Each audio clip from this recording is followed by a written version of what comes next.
الحمد لله رب العالمين صلى الله وسلم وبارك على نبينا محمد وعلى آله وصحبه أجمعين.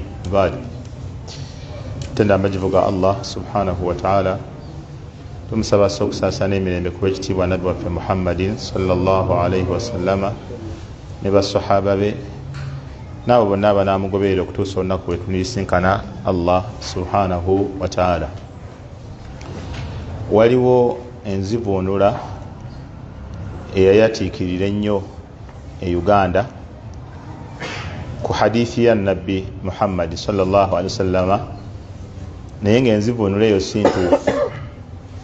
Waliwo enzivunula yayatiikirira nnyo ku nnimi z'abasomesa baffe nga basomesa hadithi ya nabbi sallallahu alaihi wasallam mu kugivunula ne bagivunula bubi, nekireetera abantu nabo okuba nga abakola nga bakolera ku bukyamu olw'okuba nti abagisomesa bubi. Ya hadithi ki?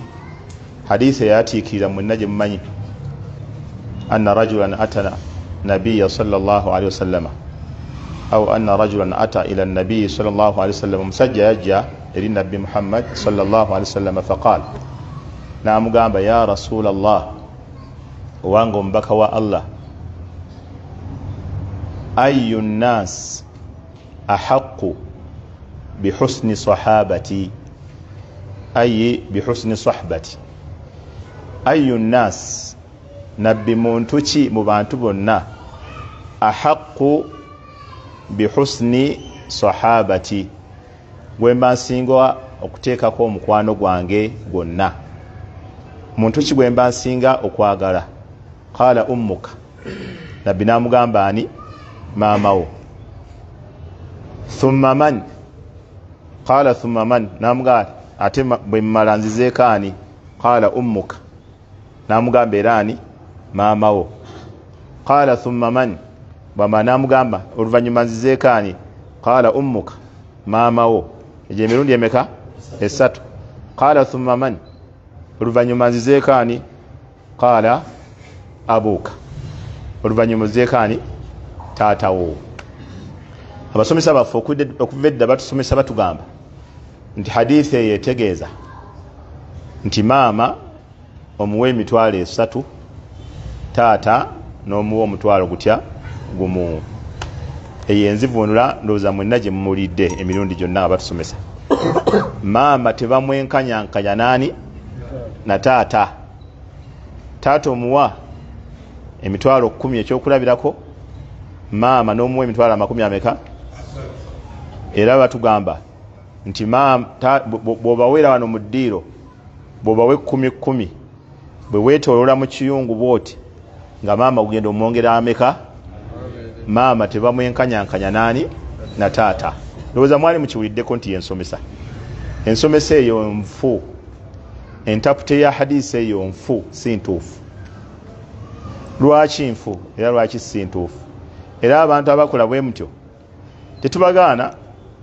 Maama osobola okumuwa emitwalo 3, taata n'omuwe 10, naye togamba nti nkoledde ku hadithi. Kiba kikyo nga ggwe abakikoze, naye batukoledde ku hadithi nti nabbi yakiragira. Nabbi takiragirangako ekyo, era oba omuwaayiriza, oba olebudde nabbi Muhammad sallallahu alaihi wasallam. Lwaki tugamba nti enzivunula nfu? Ensonga 3 eziraga obufu bwayo. Nabbi yennyini sallallahu alaihi wasallam yayogera mu bigambo bye nti waliwo enjawulo wakati w'ebintu bibiri: okwagala kirala n'okuwa kirala. Kati sahabi bw'abuuza nabbi, weetegereze ki kyabuuza. Tabuuzizza kuwa. Nabbi muntu ki gwe mba nsinga okuwa? Owulidde kyabuuza? Abuuzizza kwagala, okumubeerako, kumulambula ennyo, okumukuweereza, okumukolako omukwano. Abuuzizza kwagala, tabuuzizza kola ki? Tabuuzizza kuwa. Nabbi sallallahu alaihi wasallam ye kennyini yalaga nti waliwo enjawulo wakati wo okwagala n'okola ki? N'okuwa. Hadisi ya Saadi, Nabi Muhammad sallallahu alaihi wasallam yali agaba ebintu n'abaako abantu baawa Saadi yali atudde awali Nabbi sallallahu alaihi wasallam naye nga waliwo omusajja gwalaba nga mulungi nnyo mu imaani naye nga ate mwetaavu n'agamba ya Rasulallah malaka wa fulan fa innahu mu'min. Nabbi omusajja oyo lwaki tomuwa? Omusajja oyo nga munnayimaani, omusajja oyo nga mukkiriza. Faqala alayhi salatu wassalam au muslim. Nabbi namugamba owange oba musiraamu. Ekyo Nabbi yalina kyamusomesa eryo soma ate ddala sije ŋŋendamu wabula ekyo Nabbi yalina kye yamusomesaawo. N'akimuddamu ogwokubiri n'akiddamu n'ogwokusatu. Kati gwogusatu Nabbi n'agaba ebintu n'abimalawo. Era ono gwe baali bamugamba okuwa Saadi bwe yali amugamba teyamuwa.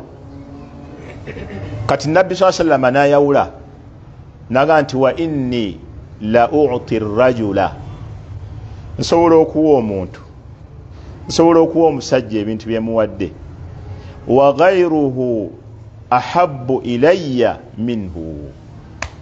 Olabi Nabbi bwayawudde ajjeewo kigoye weezinge. Nsobola okuwa omuntu omulala ne simuwa, wa ghayruhu ng'ono gwe siwadde ahabbu ilayya minhu, nga gwe nsinga okwagala okusinga ki oli gwe mpadde.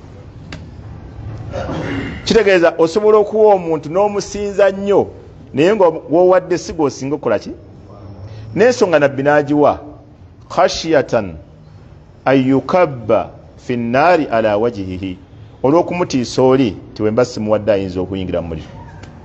Kati abasajja baali bapya mu Busiraamu nga Nabbi bw'aba tabawadde bayinza okutagala, naye nga bano imaani gye balina kaljibaali arrasikha, ng'eringa nsozi, ngo imaani ne bw'oba bawadde oba tobawadde tolina kyobongera. Nabbi n'abaleka n'alaga nti bali bawadde si basinga okwagala, baleseewo wano basinga okola ki. Maatha yufhamu min dhalika, kiki ekitegeerwamu ekyo? Taata tusobola okumuwa emitwalo 30, maama ne tumuwa 10. Tekitegeeza nti taata gwe tusinga okwagala, wabula olw'amasuuliya taata g'ayina. Okitegedde? Kyekiri Nabbi kyagambye okutya oli ayinza okuyingira mu muliro olw'okutya taata amasuuliya g'ayina. Maama tuyinza n'okumuwa 270. Ebiri emmeka? 270. Taata nitumuwa emitwalo 50. Gwe naawe olaba si kyabuvunaanyizibwa ogenda okulambula bakadde bo n'osiŋŋana maama mulwadde alina ku kitanda oluusi, abaana ababagobe school fees, abaana abalala balwadde, emmere tewali. Kati gagwe olimbisa Nabbi. Nabbi yatugamba maama bamuwa emirundi emeka? Ng'ogenda omulimbisa ng'ogenda wali taata ng'omuwa emitwalo 10, ng'ogenda wali maama wali ku piro ng'osonsekawo maama akantu konkataddeyo eyo. Yahe okolera ku hadisi yani eyo? Togamba mukolera ku hadisi. Tebuba buvunaanyizibwa. Toyinza kulekawo taata amasuuliya gonna gamuli ku mutwe anoonya waatandikira n'okwata emitwalo 30 n'ogiwa maama, ate taata n'omuwa 10 munkolera ku hadisi. Hadisi eyo enzivunula nfu. Taata tusobola okumuwa essente nnyingi, tekitegeeza nti gwe tusinga okwagala, maama gwe tusinga okwagala. Naye olw'obuvunaanyizibwa taata bwakola ki? Bwayina. Sekaisa kakemulowooza abataata bananywa kutuzzi. Bajja kuwewerako, banafuna bwe banyula ku lwendo. Abaana babadde bewulunta mu ffumbiro bati tebava mu bamaama. Ninda kutata kamala okujja ne badde emmanju batyo. Taata nabo banafuna bwe banyula ku lwendo lw'amazzi. Ekyokubiri ekikulaga nti hadisi eyo nfu. Nabbi sallallahu alaihi wasallam era manye nzivunula nfu okulaga nti hadisi bagivunula bubi abantu be Uganda. Nabbi sallallahu alaihi wasallam bava mugazi wa Hunaini yagaba ebintu, n'agaba ebintu ba Ansari ab'e Madina tebaafuna bintu nga bali bibafuna. Ne bafunamu okunakuwala. Ne bagamba fa abasajja abamutaasa, fa abasajja abamuyirawo omubiri, fa abamubeererawo n'ebintu byonna bina entwala n'entwala y'ebintu abiwadde bali. Nabbi amawulire gamutuukako nti basajja bo banakuwadde. N'abayita mu meeting yaabwe bokka. Naga ino meeting sikyagala mu balala, njagala ba Ansari bokka. Yabagamba ebigambo sallallahu alaihi wasallama, ne bakaaba amaziga ne batuuka n'okumugamba alekeraawo. Naye mu bimu ku bigambo bye yabagamba yabatuuka okubagamba nti law salaka nnaasu wadiyan wa shi'ba la salaktu wadiya al ansari wa shi'ba. Nabbi yagamba nti abantu ne bakwata ekkubo nga batambula, ba answari ne bakwata lino, nze naalikutte ekkubo ba answari ne bakutte. Abantu ne bakwata ekkubo ne bagenda eno, abalala ne bagenda eri, nze naalikutte ekkubo ba answari ne bakutte. Naga nti walawla alhijra lakuntu mraa min al ansari. Naga senga si kusenguka nze kennyini naalibadde muntu waba answari. Kikyali ategeeza mu ekyo amakulu nti empeera z'okusenguka okuva e Makka okujja e Madiina nneneko okusinga ez'aba answari abaamutaasa. Kati nabbi ali mu bali abaasenguka. Naga senga si kubeera mu bali abaasenguka nze naalibadde mu ba answari. N'alaga nti rutuba y'okutaasa nabbi yennene eddirira ba answari, manya ba muhajirina, ye rutuba ennene tewali egyenkana. Bagamba yatuuka n'okubagamba nti mwe temusiimye abantu bagende n'emaali, bagende n'edduniya, bagende buli kimu, mwe musigaze Muhammad hayyan wa mayita, musigaze nabbi mbulamu ne mukufa. Ne bagamba ya Rasulullah radina bi rasulillah, tusiimye katusigaze nabbi sasa. Era n'okutuusa olwaliro ali Madiina gye baamuziika.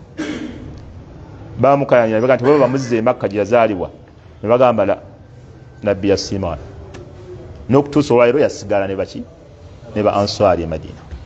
Ne bategeera nti nabbi tabalese butabawa biri lwakuba nti tabaagala, wabula bali be yawa abamu baali bakulembeze nga gye bavuddeyo nga bakulembeze ne basiramuka, nga nabbi alina okubawa baddeyo nga bamaanyi, bategeere nti obusiraamu bugulumiza abantu. Abalala obusiraamu bwali tebunnatebenkera mu mitima gyabwe, nga nabbi alina okubawa batebenkere mu busiraamu, ng'ayagala abalala basiramukireko. Kati nabbi n'alekawo ba answari, teyabalekaawo lwakuba nti si baayagala, wabula bali yabawa lwa nsonga. Ekyokusatu kikulaga nti enzivunula eyo ya hadisi si ntuufu.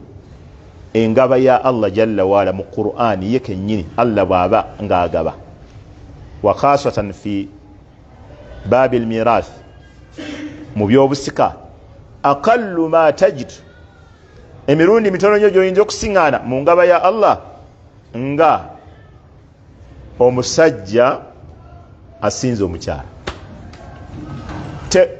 Aqallu ma tajidu dhalika, emirundi mitono nnyo gy'oyinza okusiŋŋaana nga Allah agaba mu Qur'an, naawe omugabo omukyala nga munene nga gusinga ogwa omusajja.